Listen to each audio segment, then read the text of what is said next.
Susanna, ciao Monica. Ciao. Abbiamo appena iniziato e le è caduto il telefono. Mm. 5, 4, 3, 2, 1.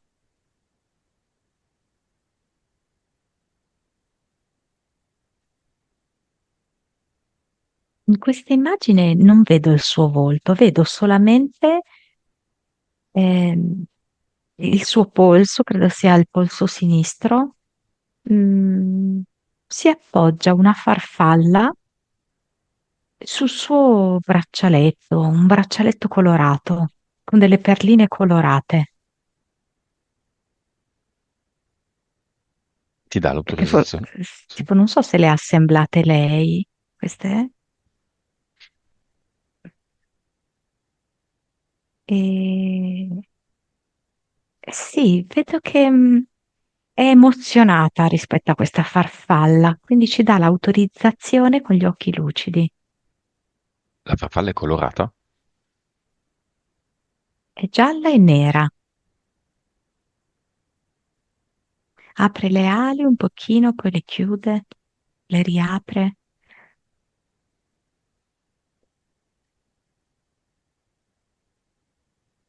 Nome del progetto.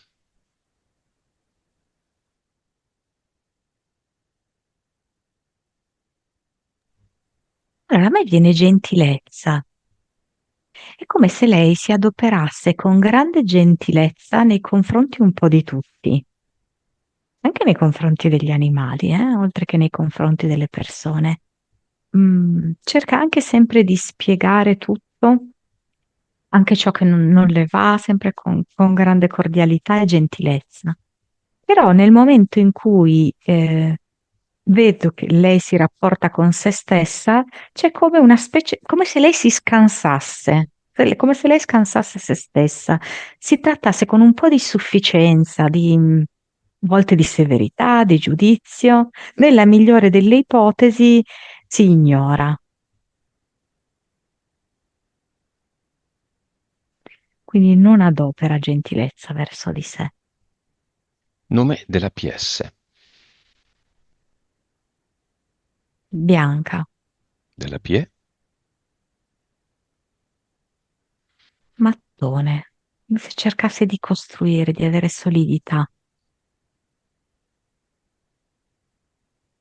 Vibrazione.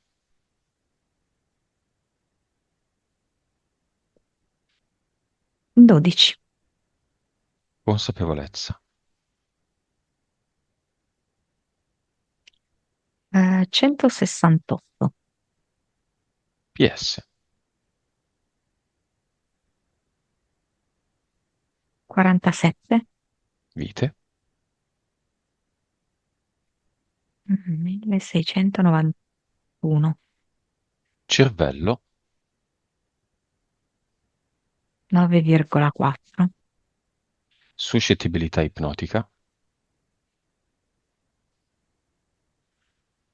44, 3D.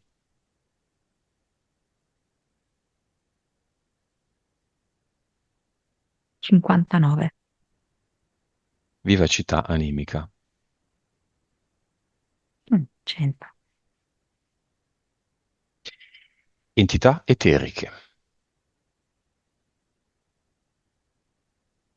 Allora, io ne vedo una sola, però è piuttosto pervasiva ed è un pipistrello del secondo universo, che è come se quando lei abbassa un pochettino la guardia, che può essere che è un po' distratta, che è un po' indifesa, lui è come se le andasse dietro verso la schiena, si appoggia sul suo collo e inizia proprio a succhiare la sua vitalità, la sua energia, il suo ottimismo, la sua voglia di fare le cose, ehm, e la fa proprio precipitare come nella sua grotta nera scura.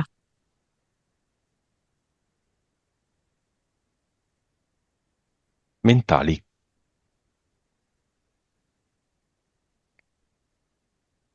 Anche qui io ne vedo una sola. si chiama scorciatoie.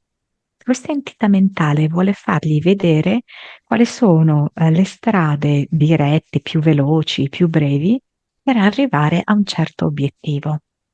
Però in realtà queste strade che millanta essere scorciatoie non lo sono, perché è come se in Susanna ci fosse ancora la credenza sottostante che per essere amata lei deve essere disponibile, lei deve aiutare.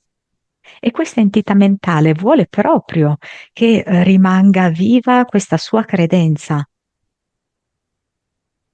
Se tu vuoi essere amata, cerca di essere conciliante, obbedisci, assisti, sii disponibile. Vorrebbe perpetrare questo copione di Susanna, che lei continui così ad essere a disposizione degli altri. E io qua la vedo 5 come livello, c'è solo questa. Impianti.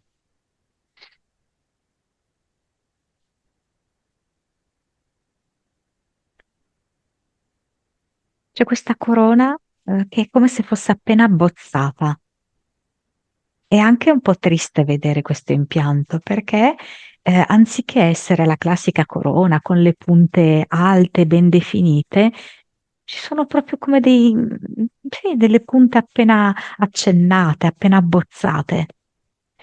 Ed è un modo proprio per far sì che lei non creda in se stessa, che lei non si fidi di sé, che lei non faccia veramente buone cose per se stessa e che lei rimanga vittima del passato, un passato in cui fondamentalmente la propria corona l'aveva ceduta ad altri.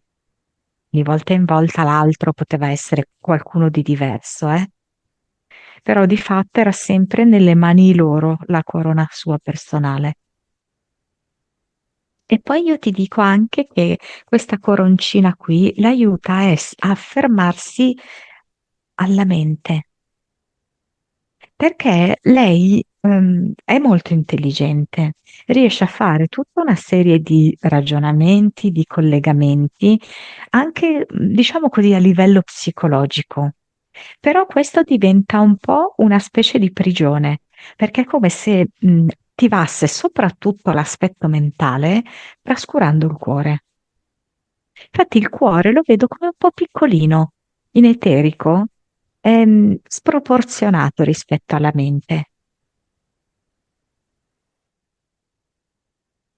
No, poi altro non vedo. Cinema. Vediamo chi viene da solo.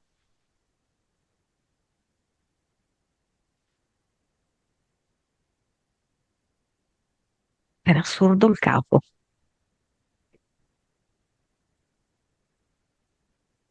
Forse conta molto su di lei. Come se non la volesse perdere di vista. Mm, quindi lui c'è. Ah, la sorella viene spazzolandosi i capelli, come sapendo, cioè nella sua sicurezza di essere, come posso dirti, la migliore, la preferita, quella che ha diritto a maggiori diritti.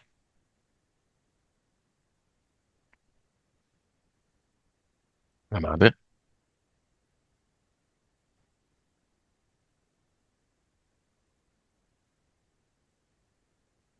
Sì, la madre viene, come se volesse mantenere però Susanna sempre come figlia. La volesse vedere sempre come figlia, non come un'adulta adesso autonoma con una vita propria, Giovane donna e non donna. figlia proprio. Figlia. Lei è figlia, quindi ha questi che possono essere gli obblighi della figlia di ascoltare la madre e si rivolge a lei proprio come a una figlia, con quel grado anche di confidenza un po' esagerato, senza considerare che lei, oltre a essere figlia, è proprio un essere umano suo, con la sua personalità, con la sua strada da percorrere.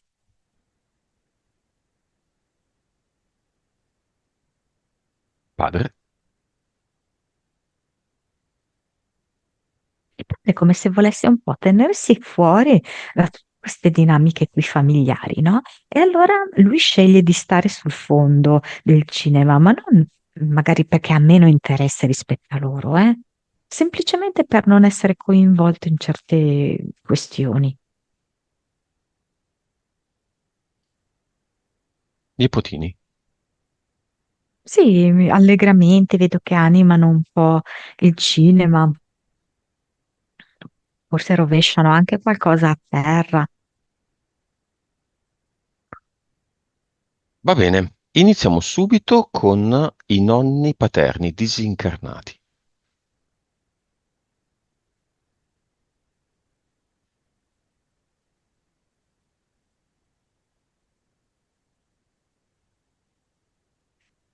Allora, ti dico l'immagine che mi viene, ok? Come se vedo un uomo, quello che poteva essere un uomo in vita, ovviamente, adesso è chiaro che è solo un'anima, che si lava a pezzi, no? Cioè che aveva tipo una tinozza e in questo momento si sta lavando la parte inferiore del corpo, no? I piedi, le caviglie, così i polpacci, con un sapone tipo da bucato.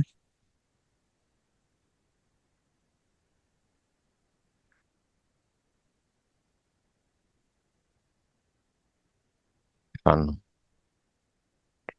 E dice, ci sono stati tempi duri. Eh,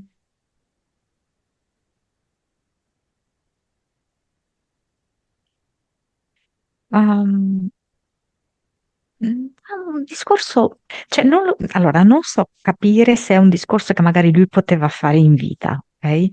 Del tipo che le persone al giorno d'oggi non sanno apprezzare le cose belle che hanno, non si rendono conto di quanto hanno, rispetto a noi che non avevamo quasi niente e non sono felici di tutto quello che hanno. A noi poteva sembrare un sogno, invece.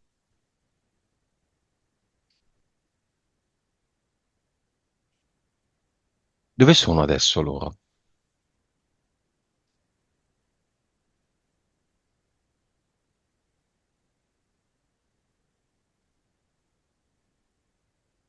Come se mi facesse vedere un fiore con i pistilli molto lunghi, tipo come lo zafferano, no? C'è questa cosa qui del zafferano, insomma, è oro praticamente, un fiore che porta molta ricchezza, no? Come se fosse stato effettivamente, chissà, un elemento importante, no? Quello delle risorse proprio economiche. Allora vedo che nello zafferano è come se loro si sentissero ricchi in questo momento. Ecco, stiamo sperimentando la vera ricchezza.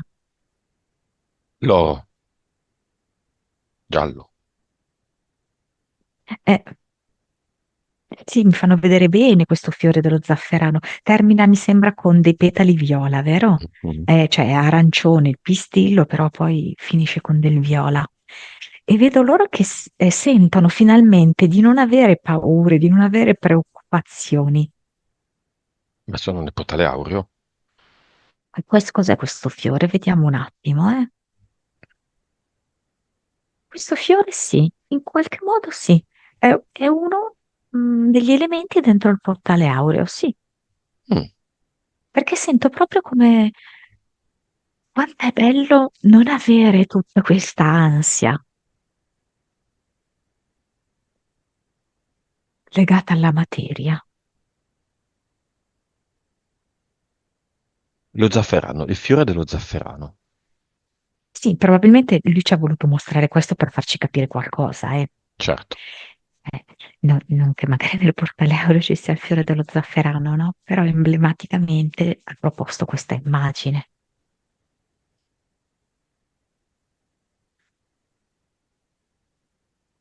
E la nonna dov'è?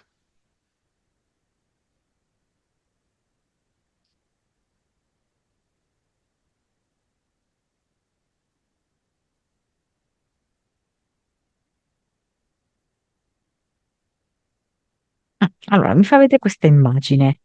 Un tappeto che sembra un po' un tappeto persiano, che lei caccia delle cose sotto al tappeto. Non so se simbolicamente significa che magari lei per il quieto vivere Mm, nascondeva, sai, la polvere sotto al tappeto perché, mm. insomma, no, non ci fossero troppi problemi in famiglia, così, no? Fare un po' buon viso a cattivo gioco, così. Solo che è come se mi facesse vedere che dalla polvere poi a un certo punto erano quasi delle bottiglie di plastica. E quindi poi diventava visibile, no? Che sotto il tappeto c'era qualcosa. Non nascondibile.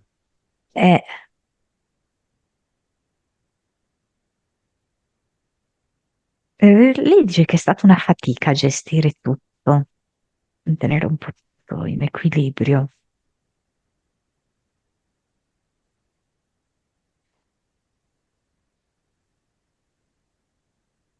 E che ci ha messo un po', una volta passata nell'oltre, per togliersi questa, anche questa specie di ansia di controllo delle cose, ma che adesso ci è riuscita. Cosa dice nello specifico? Che messaggio lascia nello specifico a Susanna?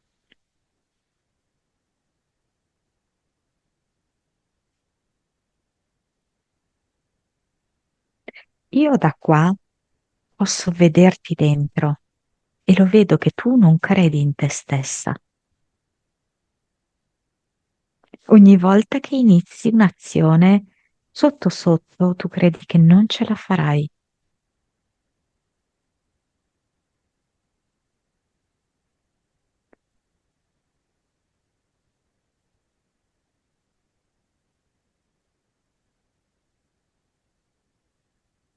E Susanna cosa risponde?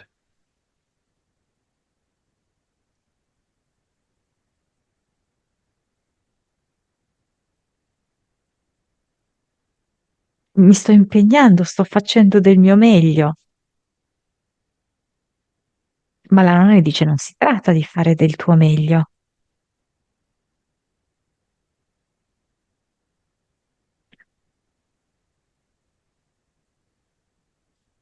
si tratta di credere che tu sei in grado di farcela, perché è così.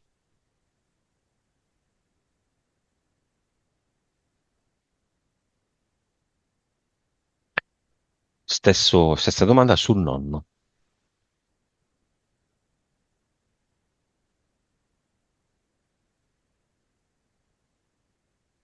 Come se stesse lavandole i capelli con quello stesso sapone di Marsiglia, no? Vedo che le sta districando un po' i nodi, le sta dando una spuntata quasi alle punte che sono un po' secche. E le dice dovresti prenderti un po' più cura di loro, che sono così belli, sono un dono di famiglia, dice.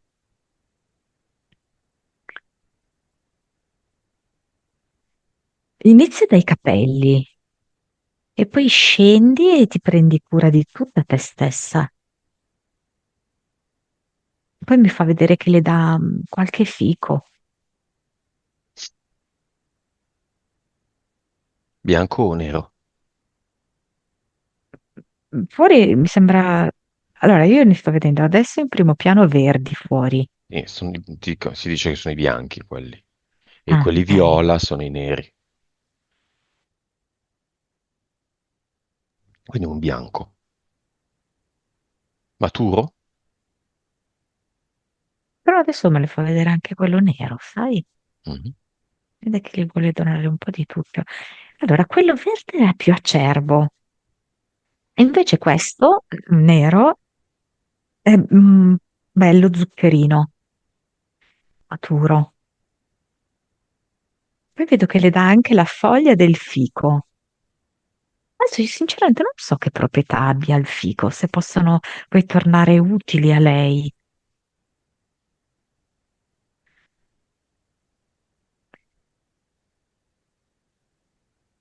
Ma te lo devo dire dal nonno. Come se fosse una specie di cicatrizzante, perché mi fa vedere che spreme, no, la foglia e viene fuori quel latte, diciamo, no? Poi potrebbe venire fuori anche dai fichi, no? E mi fa vedere che è come se dovesse cicatrizzare delle ferite che sono ancora in Susanna. Sono ferite che a volte si riaprono perché non sono del tutto rimarginate.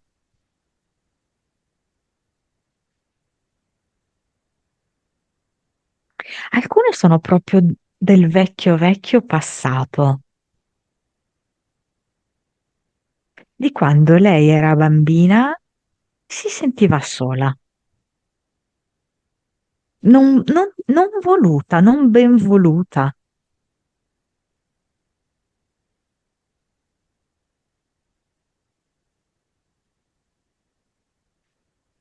Alcune appartengono al periodo credo scolastico,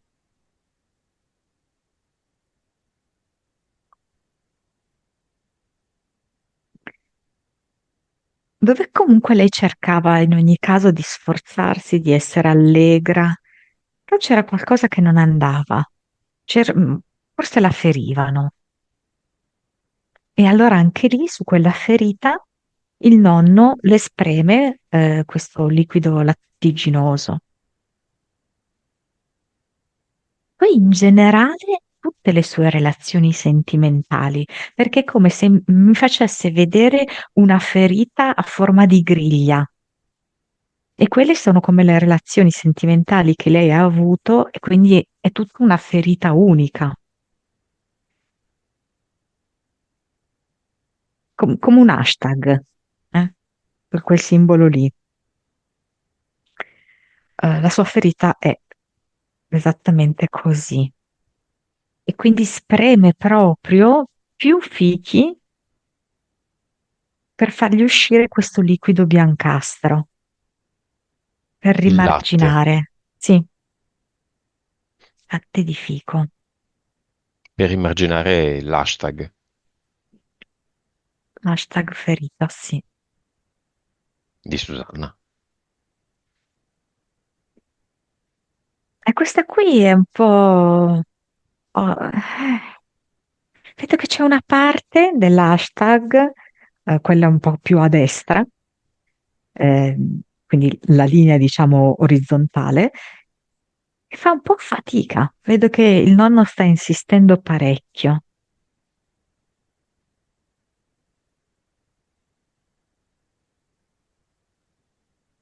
Ed è probabilmente una delle prime esperienze perché è la barra più, è la barra inferiore, no? Cioè la prima che faresti, magari, no? Tac, tac, tac, no? Quella lì.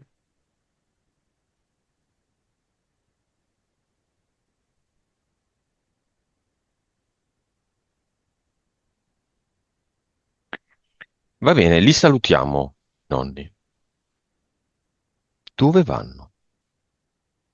Nel portale aureo e sento che entrambi dicono abbi cura di te, ma veramente. Cura, cura, cura. E lo chiudiamo.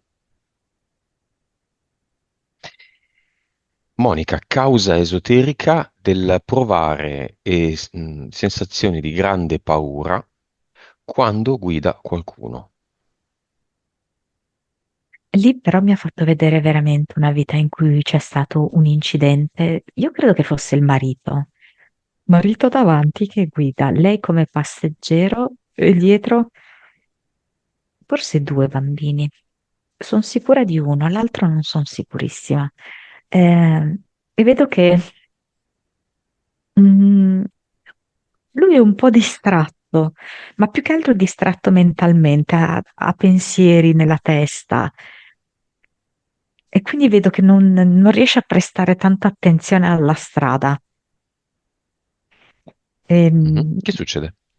cioè lei più volte gli dice stai attento perché ha notato probabilmente che non, è distratto, non è presente. Tu conosci la saga Final Destination? No, No. È una saga ormai da tanti anni, ogni 2 o 3 ne esce uno, in cui sostanzialmente ci sono dei personaggi, sempre che cambiano, no? Che cambiano sempre, e uno di questi personaggi vede il futuro e vede una sciagura. E la morte che viene a prendersi un tot di persone, nella sciagura muoiono 10 persone, diciamo, anche di più. Sventa l'evento, quindi fa lo sgambetto alla morte, questo secondo la narrazione del film americano, da quattro soldi, e a quel punto tutti quelli che dovevano morire, quei 10, e che dovevano morire secondo anche una sequenza sulla base dell'evento tragico, negli anni successivi la morte se li viene a prendere. E se li viene a prendere in un modo folle, quindi è tutto giocato su, che ne so, viti che si svitano da sole, il motore del condizionatore che si svita, che cade esattamente in testa del primo che dovrebbe morire, e si gioca tutto su questa base qua. Quindi previsioni e destino predeterminato. Questa è l'educazione di questa saga.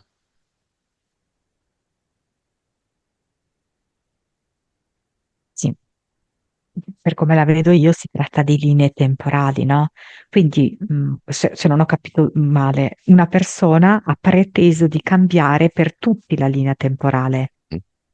Ok? Questo non è fattibile, perché ciascuno cambia le proprie linee temporali. Per questo che poi le persone morivano, certo, poi è stato spiegato diversamente, ok? Però il senso profondo che io vedo è che ognuno, se vuole, la cambia, ma da sé la propria linea temporale. Non può essere un'altra persona che gliela cambia. Deve essere una scelta, profonda, personale. Lì È per quello che poi ovviamente. muoiono comunque. Sì, esatto, ovviamente beh, oddio, a volte era anche semplicemente personalmente la linea temporale, cioè la persona non saliva, mi sembra che il primo film fosse che la ragazza non saliva sull'aereo perché aveva visto tutto il viaggio, tutta la questione, bla bla bla, bla, e poi l'aereo era caduto uccidendo tutti i componenti i passeggeri dell'aereo. Lei alla fine non era salita, aveva visto che si producevano, non lo so, degli eventi come la ragazza che diceva una certa cosa, il ragazzo che rovesciava un bicchiere prima della partenza, lei è scesa dall'aereo e in effetti l'aereo è caduto. Quindi lei alla fine non aveva salvato molte persone, se non se stessa, forse il fidanzato.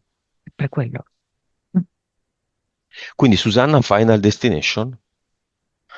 No, quello che ho visto io è che lei veramente ha avuto una vita parallela in cui c'è stato questo incidente. Mm. Quindi era un'altra Susanna, ok? Perché era una donna sposata con dei figli, Lei in questa in vita ha cui avuto altri eventi di incidenti stradali. Cosa, chiedilo alla sua PS, alla sua anima, cosa le serve questa paura alla guida quando qualcun altro guida?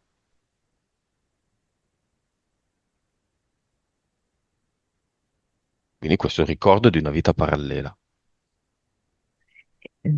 tagliare i lacci con questa vita. Ehm, Scoprire che esistono delle vite parallele che possono condizionare la nostra vita attuale, ma scegliere di recidere questo legame. La donna di quest'altra vita, che è sempre Susanna, chiaramente in un'altra vita, aveva avuto il presentimento che il marito in quel momento non era molto presente, ok?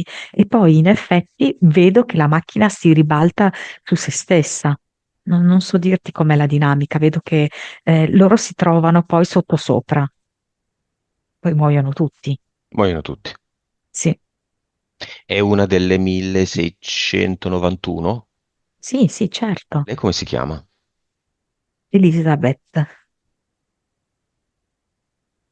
Va bene. Vedremo poi alla fine se la eliminerà oppure no. Ma ribadisco, cosa le serve ricordare una vita del genere? Se non in questa stare male, a fare attenzione circa la macchina che lei non guida sulla quale sale? No, allora, per come mi arriva, ascoltare davvero il proprio intuito, cioè nel senso che qua, in questa vita, Elisabetta aveva compreso che il marito non era in sé per poter guidare, non l'avrebbe fatta in maniera sicura. E infatti durante il tragitto c'erano stati piccoli episodi dove lei aveva capito che lui non era in grado. Quindi doveva ascoltare il proprio intuito e dire al marito accosta e guido io, ok? Ma allora che cosa succede? Che lei adesso, Susanna, in questa vita ha la paura, diciamo così, no? Le è rimasta la paura, ma il senso non è la paura che l'altro guidi, Mm, ok? Il senso è fidarti del tuo intuito rispetto a un'altra persona. Quello che lei deve cogliere da quest'altra vita è proprio questo. perfetto. Cambiamo. Perché lei non, cioè di fatto, la maggior parte degli incidenti li ha avuti quando guidava lei, Mm, ok? L'unico incidente che ha avuto, penso, perché guidava la mamma, ma alla fine non è successo niente di grave. Ehm, il problema invece è che lei non si dà ascolto quando incontra le persone. Quando ha di fronte una persona, lei non, è come se non si fidasse di quello che sente. Ed è questo che le fa fare i veri incidenti nella sua vita. certo. E ne ha Cambiamo, fatti di grossi, eh. cambiamo pagina. Andiamo alle abbuffate, la parte relativa al cibo, alternate a fasi di rigido controllo, lucidità e forza di volontà.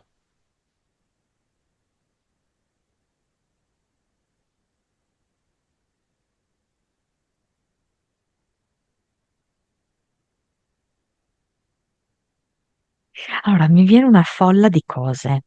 Allora, mi viene una come se la mamma volesse proprio tenerla legata a sé, uguale a sé. E c'è Susanna che accetta questa cosa, perché Susanna si sente molto responsabile nei confronti di sua mamma.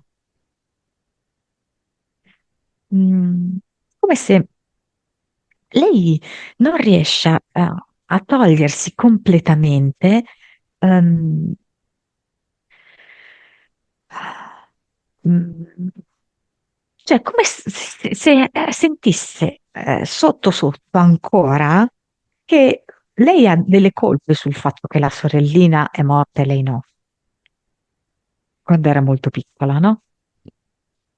Ed è come se quindi lei si sentisse in dovere verso la madre, ehm, di essere sempre molto molto collegata a lei. E quindi questo collegamento è intanto vivendo comunque sì, nella stessa palazzina e frequentandola molto, e poi somigliandole molto anche fisicamente. E poi questa somiglianza fisica diventa un motivo di ulteriore legame perché la madre le dà consigli anche non richiesti, anche in malo modo. Eh, si crea tutto un circolo perverso, no? E quindi per questo aspetto Susanna deve veramente comprendere che lei non si deve assumere questa responsabilità.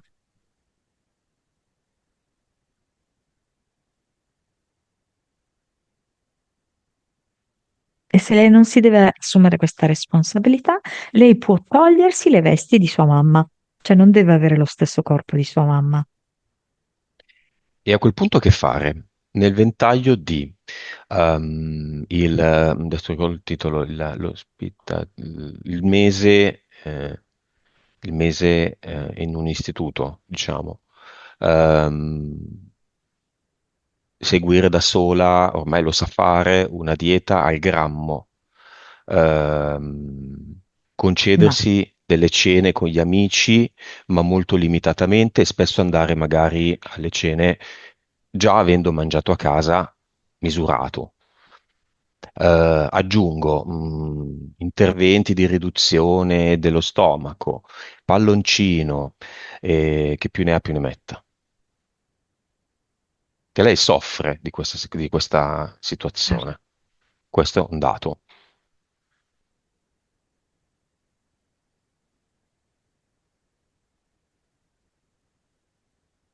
Quindi hai detto Allora, ricovero? No. praticamente, no, è che allora mi dice questo, che il ricovero potrebbe avere un successo duraturo nel tempo, se lei però prima sceglie di affidarsi tipo a una nutrizionista, ma è come se aprisse un nuovo libro, quindi non solo cambia pagina, per un nuovo libro, si affida proprio a lei perché dici, io sto ricominciando da nuovi presupposti. Ed è come se con questa nutrizionista sentisse che veramente sta iniziando una vita nuova. Se invece lei si basa sulle grammature, sulle cose date in precedenza, eccetera, è come rimanere la vecchia Susanna, rimanere in quei vecchi schemi. Ed è come una nutrizionista che io vedo ehm, la lascia camminare anche da sola, non è poi così rigida. Allora lei dopo un po' così si sente più forte per andare in questo centro residenziale, non so, per un mese, quello che è, ehm, cioè sentendosi veramente determinata e sentendo che lo sta facendo lei in prima persona e che quei risultati, rimarranno al di là della permanenza e al di là del metodo.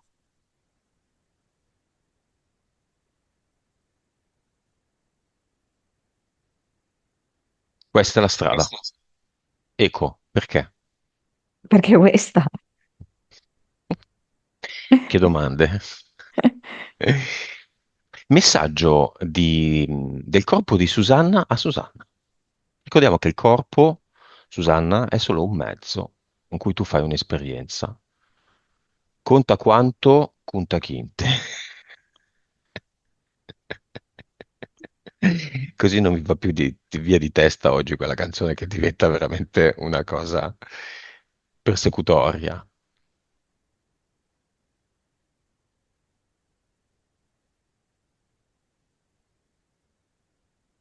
E quanto ti sei fatta maltrattare e quanto ti maltratti, il tuo corpo te lo mostra. Ecco qui il tuo teatro, ecco qui la tua recita.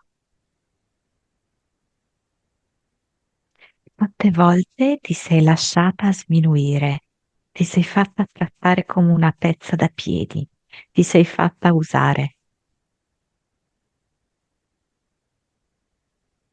e ognuno di questi trattamenti richiedeva una buffata per colmare quello che ti avevano tolto.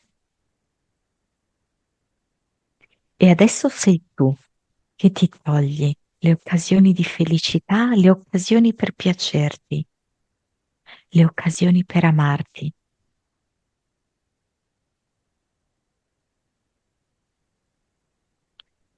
Io sono te e sono come tu vedi te stessa, come un qualcuno da rifiutare, come un peso che deve rimanere lì per tenere unita la famiglia.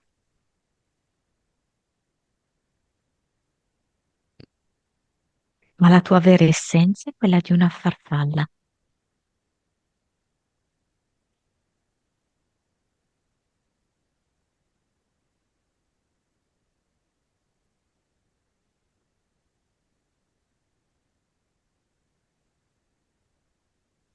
Messaggio, No. Cosa significa se Susanna aumenta di peso, ehm, soprattutto sulle gambe? Non so se sia vero, ma quando una persona aumenta di peso, una donna, specialmente sulle gambe, non natiche.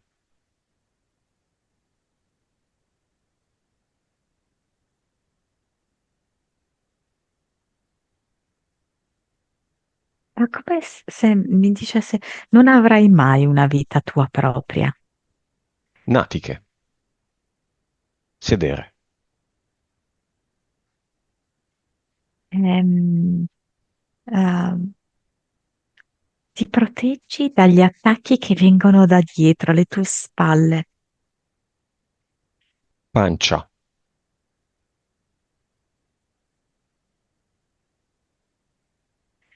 Hai troppo e invece non hai nulla. Hai troppo perché non hai nulla. braccia, Ehm, Sei tu l'uomo di casa, il tuttofare. Sei tu che devi dare la forza. seno,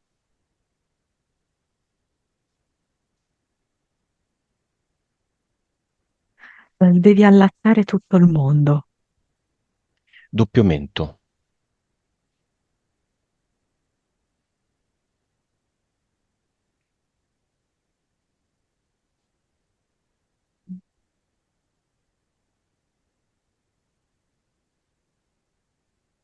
Eh, Costa tanto dire di sì.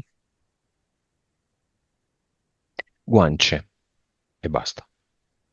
Guance vedo che cadono giù, che non riescono a stare piene. Sei triste e svuotata di te. Causa esoterica della stitichezza, che a volte, spesso, si accompagna a condizioni di peso eh, oltre la norma.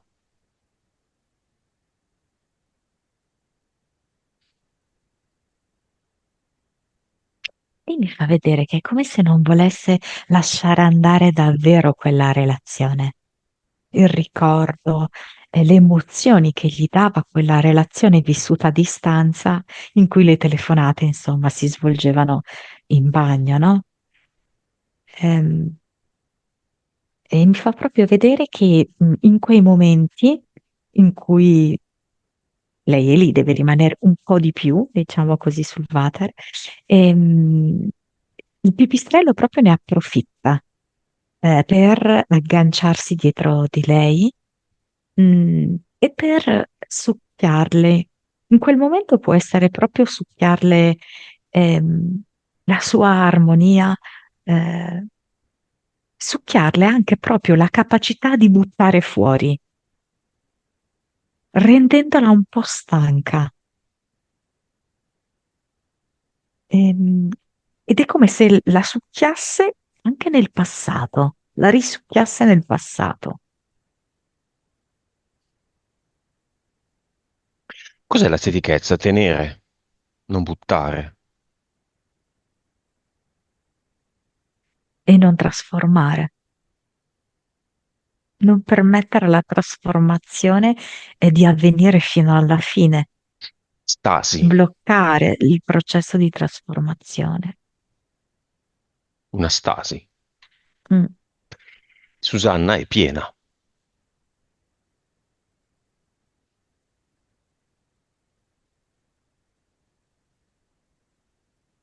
Allora, come se Susanna ehm, ehm, sta un po' facendo i conti con tutte le cose accumulate nel passato, perché il suo peso lo vedo anche così, gli accumuli del passato, e non sa bene come gestirli, perché sa che ci sono ehm, tanti, tra virgolette, errori, ok, fatti nel passato, per cui ci sono delle conseguenze che sta cercando di smaltire.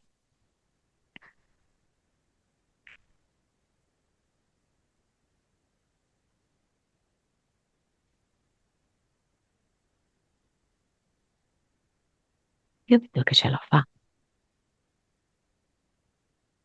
Allora, che è effettivamente un percorso lungo, ma anche perché lei per la maggior parte della sua vita ha vissuto sempre in funzione degli altri, lasciandosi ripetutamente ingannare e usare.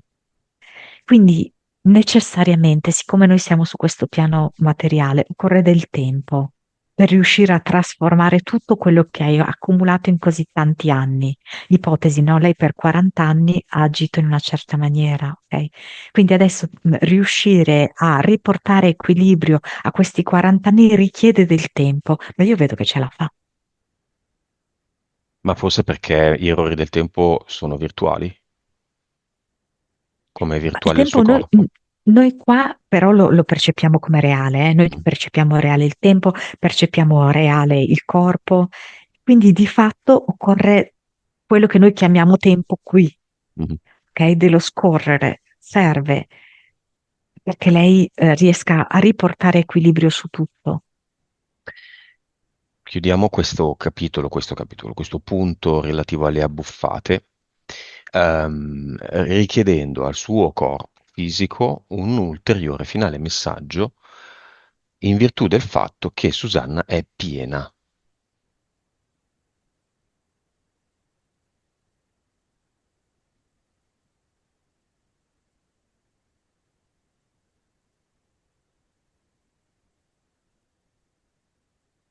Allora, il suo corpo gli dice, tu sei piena, delle amarezze ingoiate, di ciò che hai dato e non hai mai ricevuto. Quel vuoto che si crea, hai bisogno di riempirlo. Pensa che quel vuoto è finto. Pensa che non c'è niente da riempire. Pensa che puoi riempire non la tua pancia, ma la tua vita.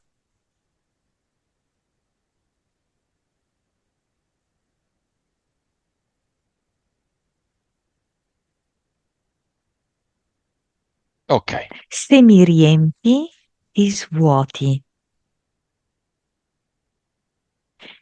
Nel senso, credo che sia che se lei continua a ingurgitare cibo, in realtà, da un punto di vista, emotivo e energetico, è svuotata.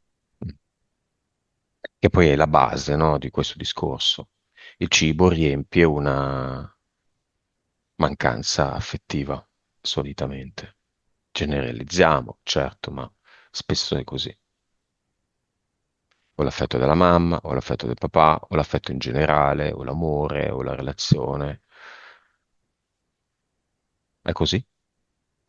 Sì, però in questo mondo ribaltato, il corpo di Susanna ha voluto lasciarle questo messaggio. C'è un grande inganno nel credere che buttando giù il cibo tu colmi questo vuoto. Più cibo ingurgiti, più invece questo vuoto aumenta.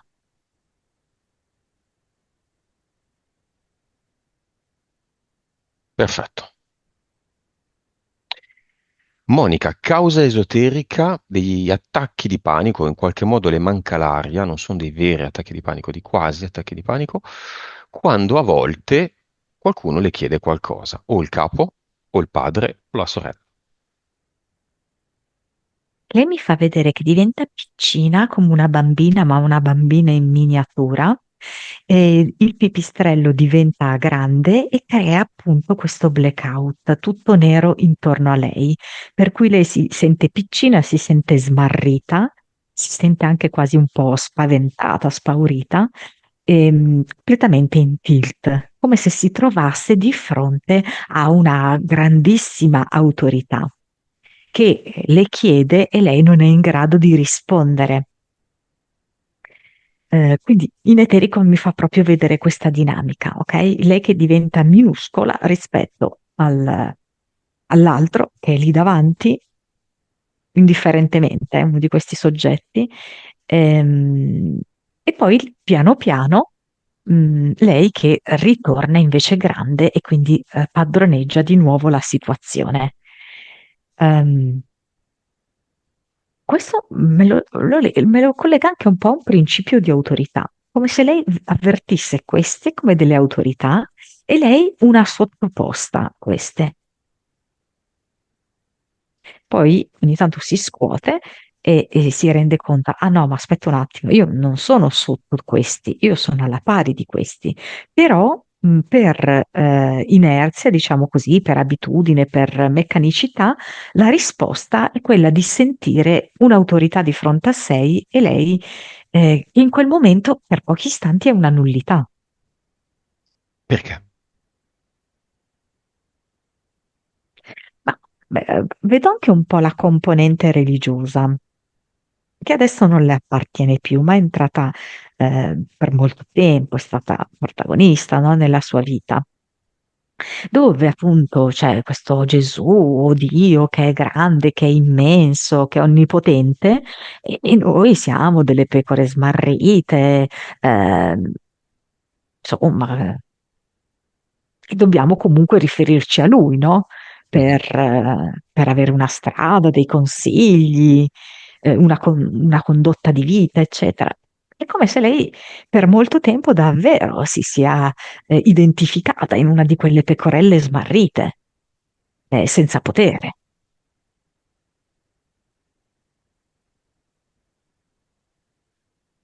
Causa esoterica dell'essere sempre un po' sul filo del rasoio con i soldi.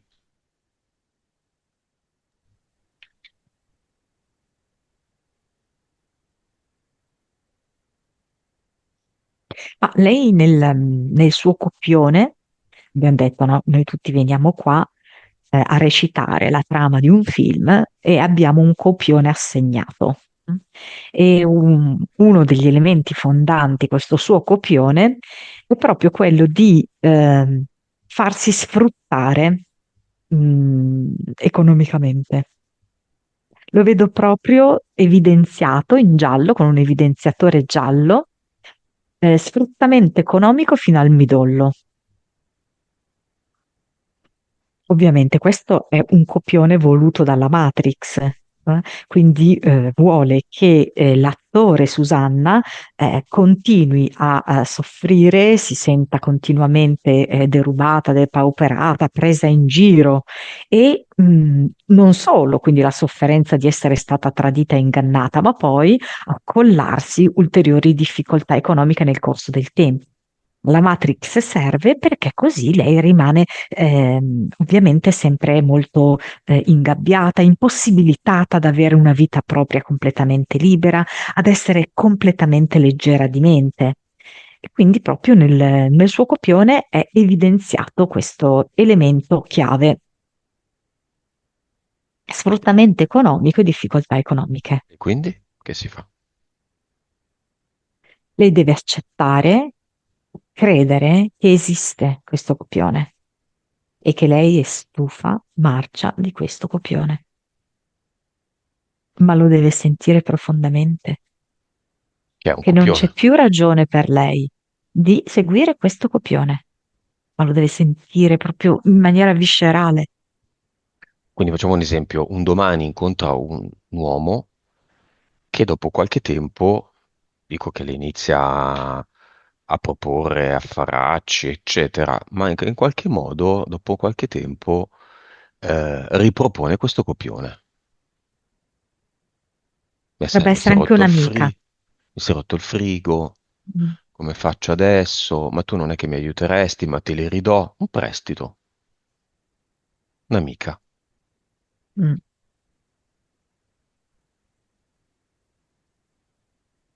O tu quella poltrona non la usi, non è che me la presti. Poi non la restituirebbe. Mm, Mm.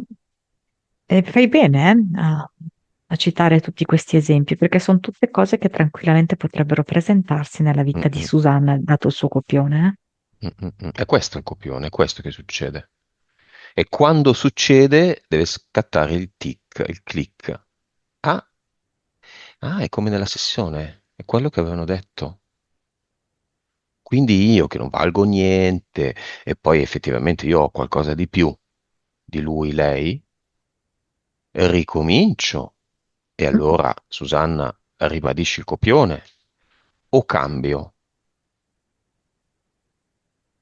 E lei lo deve vedere questo copione. Sì.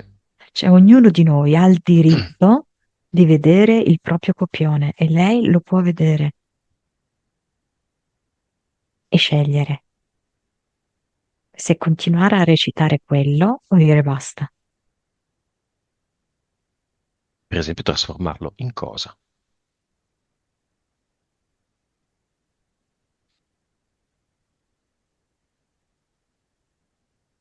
Orca, cioè, se devo sentire Susanna, è difficile trasformare questo copione, sai? Mm. Basandomi sul sentire energetico proprio di Susanna. E Mi adesso? sento proprio dentro un cubo. Sì. E mi sento che quando tu hai proposto questa cosa, poi arriva un bosco buio dove lei non sa come muoversi, cosa vedere. Ehm, allora, proviamo un po' a dare noi un po' di luce, ad accendere il sole dentro a questo bosco buio, Mm. a far cinguettare gli uccellini, perché era calato un silenzio gelido. È dentro un cubo. Ci sono sei facce. Le sei facce diventano sei specchi, facce Mm. specchiate, e in ognuna delle sei ci sono sei vite parallele in cui questo copione non c'è. È sempre lei, Susanna, declinata in altri nomi di donne e di uomini, di bambini, di bambine, di anziani e di anziane, quello che è, dove non esiste, non c'è traccia, dove c'è un profondo rispetto ed amore per se stessi. Mm. Tu non sei un bancomat, Esatto. non sei l'amica che ha i denari, i mobili, gli oggetti, il di più, vero o falso che sia.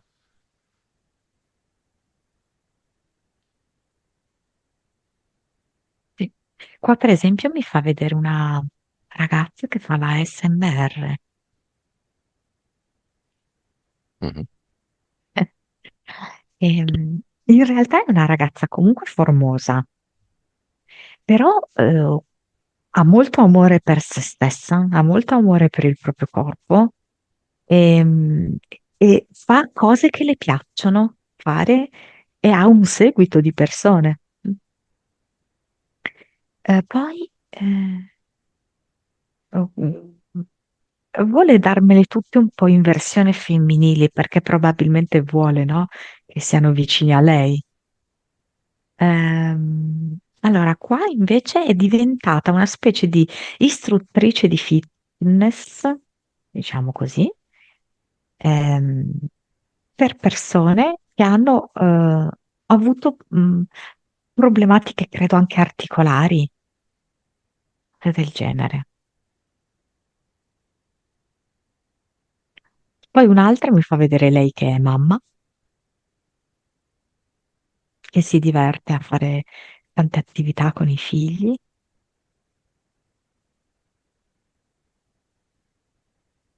Poi un'altra in cui fa una specie di, non so se sia un corso di aggiornamento, qualcosa del genere, e ha proprio uno slancio lavorativo notevole. Quindi questa è un'altra versione, no? Molto vicina a Susanna. Mhm. E poi questa qui mi piace tantissimo perché è particolare, no? Lei riceve la corte da parte di un ragazzo, però lei dice no. Perché? Lei dice no perché non le piace questo ragazzo, c'è qualcosa per cui no, non va bene e sente di essere nella posizione di poter dire di no, di Mm. rifiutare lei un ragazzo. Queste sei vite o quelle che sono, non sono vite di donne fortunate, sono sei vite parallele. Sono sei Susanna. Nel mondo del gioco virtuale in cui siamo plongé, in cui siamo immersi, ci confrontiamo con esperienze nostre, ma altre. Il bosco è sempre buio? No, adesso è illuminato, c'è il sole, c'è il canto, il cinguettio degli uccelli, ci sono anche diversi fiori e lei ci entra molto volentieri. C'è un coniglietto che attraversa la strada, il suo sentiero. Ci sono delle ghiande a Mm. terra, quindi c'è una quercia.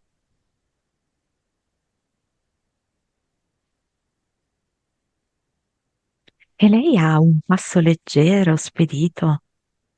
Senta di avere molta energia, molta forza. Si sente pronta a una lunga camminata.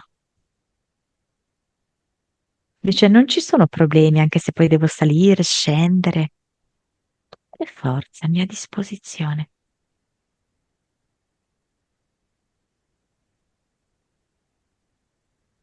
Sono delle api. In un attimo va al cluster, all'avatar, toglie tutto, pipistrello, scorciatoie e impianti. Di fatto Sì, poca roba, ma profondi e sostanziali cambiamenti finora sono avvenuti solo in parte.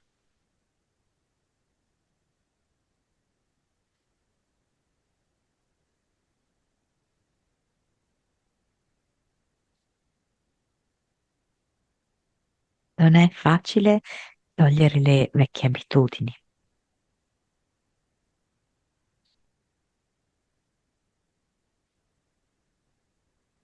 ma adesso Susanna ce la può fare ad iniziare davvero di nuovo la sua vita su altri presupposti, anche di maggiore simpatia nei suoi confronti.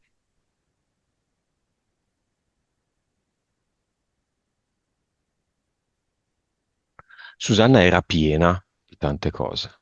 E adesso di cosa è piena? Di vibrazione? È piena di vibrazione ed è piena di voglia di rimettersi in gioco in maniera diversa, di affrontare la vita in maniera diversa, di affacciarsi proprio alla sua esistenza in maniera più solare, più sorridente ed è pronta a guardarsi dentro con gentilezza. Nuova vibrazione.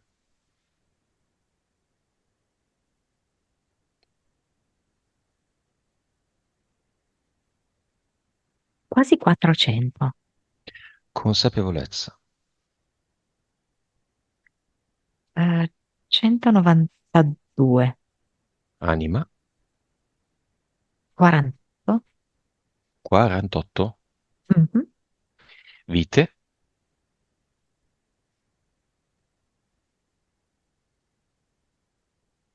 mm, 1628. Quella là l'ha tolta? Quella in automobile? Incidente? Mhm. No, l'ha tenuta sostituendosi La alla, guida. alla guida. Cervello. 10,9, Suscettibilità ipnotica. 60, Alto, eh? 3D.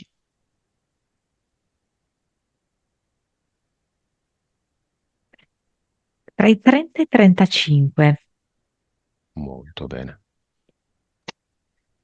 E la farfalla?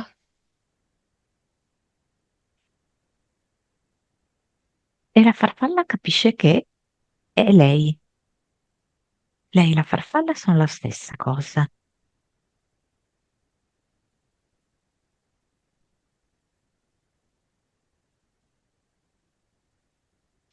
Voglio alleggerirmi proprio come questa farfalla. Alleggerendomi dentro, riesco anche a alleggerirmi fuori.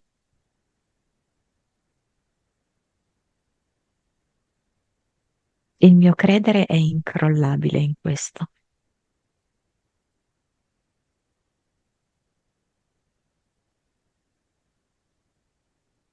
Questo è il messaggio che si dà.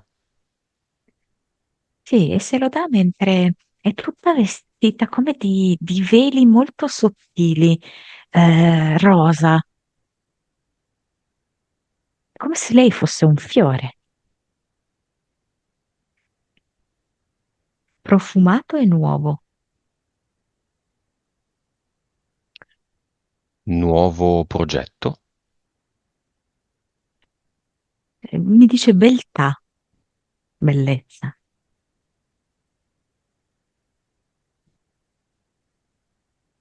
Immagine finale.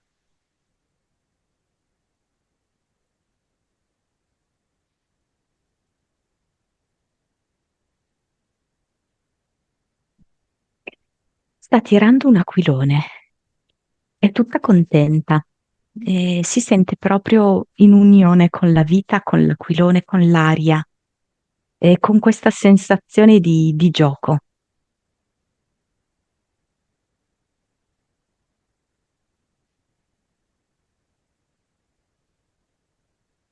Lei dice mi sento molto libera. Ok, abbiamo finito.